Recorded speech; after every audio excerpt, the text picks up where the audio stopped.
Perkenalkan, nama saya Rahma, NIM 201190045. Di sini kami dari UI Sultan Hasanuddin Jambi ingin mengadakan survei wawancara mengenai sekolah ini, yang mana sekolah ini bernama Madrasah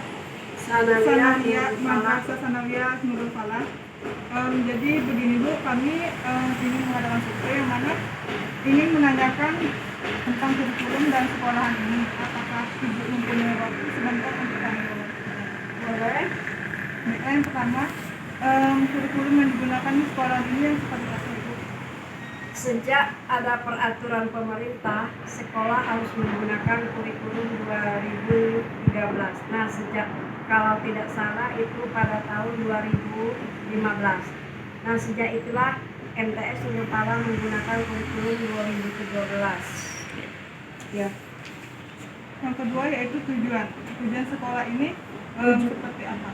Tujuannya ini merupakan satuan pendidikan dasar. Tujuannya meletakkan dasar kecerdasan, pengetahuan, kepribadian, akhlak mulia, serta keterampilan untuk hidup mandiri dan mengikuti pendidikan lebih lanjut.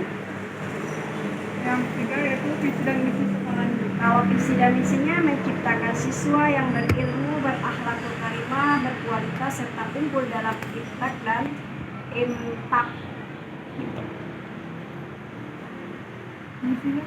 Kalau misinya membekali siswa dengan ilmu pengetahuan umum dan agama Islam. Yang keduanya menumbuhkan penghayatan dan pengamalan ajaran agama Islam. Dan yang ketiganya meningkatkan kesadaran peserta didik sebagai insan yang berakhlak karimah. Dan keempat, mengembangkan pengetahuan dan keterampilan melalui pengalaman langsung sesuai dengan minat dan bakat peserta didik. Nah, selanjutnya tentang pembiayaan. Kalau pembiayaan siswa di sini, pembiayaannya kami kenakan uang komite 50.000 satu bulan per anak. Namun untuk anak yang baru masuk itu, yang duduk di kelas 7, pada semester pertama itu kami gratiskan SPP-nya. Nanti setelah semester kedua atau semester genap baru kami pungut bayaran SPP atau komitenya. Yang terakhir itu keadaan peserta didik atau jumlah rombel. Jumlah rombel di sini yang realnya 3 rombel, yaitu kelas 7, 8, dan 9. Namun kami ada kerjasama dengan Rumah Tahfiz Al-Amin, itu ada 2 rombel, dan di Rumah Tahfiz Ustazah Rani itu 1 rombel. Jadi berjumlah 6 rombel. Tapi di rombel Rumah Tahfiz itu guru-guru di sini yang pergi ke sana, pergi ke Rumah Tahfiz itu untuk melaksanakan proses pembelajaran tatap muka. Kalau di sini tuh jumlah rombel dari kelas 7, 8, 9 satu lokalnya berapa siswa? Kelas 7 25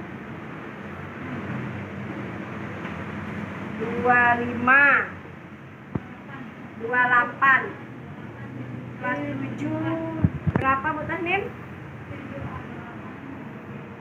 7A 28, 7B 24, 8A 8A berapa? 8A 30, 8B 12, kelas 9 25. Baiklah, pertanyaan selanjutnya akan disampaikan oleh rekan saya. Saya melakukan wawancara di mana pertanyaannya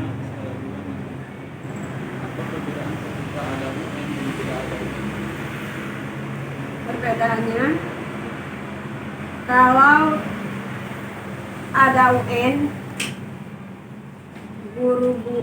kepala sekolah itu agak sibuk sedikit mempersiapkan panitia. Nah, kemudian perangkat-perangkat UN lah yang dipersiapkan. Nah, kalau tidak ada UN ini, rasanya tidak seperti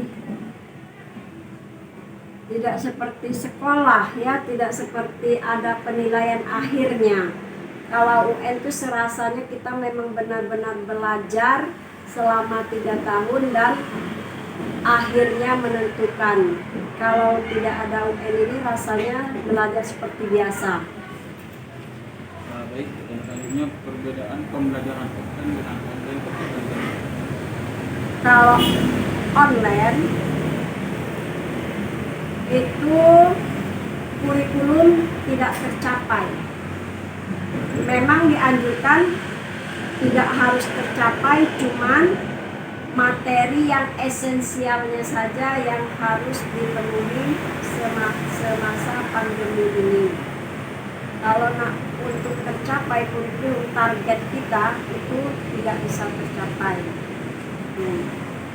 Nah, lagi pula kalau online ini anak di rumah itu banyak benarnya karena dia melihat gadget Google, tugas yang diberikan. Kalau offline memang benar-benar kemampuan si anak itu sendiri. Guru bisa menilainya kemampuannya dari kemampuan pengetahuannya, sikapnya, kemudian kemampuan keterampilannya dan kemampuan dia sesama temannya itu bagaimana hubungan dia antar temannya itu dapat dilihat atau dapat diobservasi oleh guru yang bersangkutan. Kalau online, sementara kalau online tidak, kita tidak tahu entah siapa yang mengerjakan tugasnya di rumah, entah anak sendiri, entah apa, kita tidak tahu. Jadi lebih baguslah offline daripada online. Tuh. Terakhir ini hasil belajar offline dan online. Kalau hasil belajar offline itu ya seperti tadi, daya serap anak itu kalau offline itu kurang karena sesuai dengan kemampuan finansial si anak itu sendiri. Kalau online itu hasilnya bagus karena dia berkiblat pada gadget atau Google. Ya, ada Google. Kita tahu juga bahwa Google itu belum tentu semuanya benar. Belum tentu semuanya benar Google itu. Jadi kadang-kadang kita walaupun dia melihat Google, kalau tidak sesuai dengan tujuan dari pembelajaran dan indikator dari buku yang disajikan itu tidak juga bisa kita guru cuma. Kalau bagi saya lah itu tidak saya benarkan.